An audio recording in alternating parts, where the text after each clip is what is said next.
Pessoal, nós vai ter que riscar agora e plantar agora, nem que seja até de noite, porque a previsão é que hoje à noite vai vir chuva. Então eu vou riscar, que der para riscar umas 3 ruas e tentar plantar tudo hoje ainda.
coisa para vocês. Se vocês for plantar, aqui eu coloquei duas, porque tem umas que estão muito distante, como eu falei, do outro, muito distante. Eu coloquei uma, vai que não vinga nenhuma da outra, né?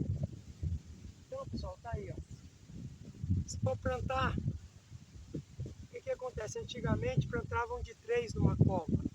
Só que aí na hora de arrancar, você vai ter mais dificuldade, tá? Outra coisa, atrofia muito, você pode ver, os antigos plantavam nas covas de 3, colocava 3 ramas, pode ver, nascia 2 mandioca grande, 3, o resto tudo pequenininho, porque acaba automaticamente uma roubando a força da outra. Então você colocando uma rama só, elas nascem pareio por igual. Então você vai colocar uma rama, se ela estiver bonita, aqui eu só coloquei duas, porque ela está feinha. Mas o resto é uma só, cada 50 centímetros uma, tá? E o espaçamento aqui é bom, eu fiz com a média de 1 metro, de uma rua para outra. Ela tem mais entrada da luz do sol, ela vem bonita. E agora nós vamos cobrir ela, e é isso aí, pessoal. Beleza? Põe nós aí.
dias que tem chuva hoje. Então se tiver chuva tá tudo plantadinho esperando por ela. Valeu por acompanhar a gente. Inscreve no nosso humilde canal aí. Se gostar, deixa o joinha. Se não gostar, não tem problema também. E vamos que vamos. Forte abraço para vocês. Um bom domingo em família.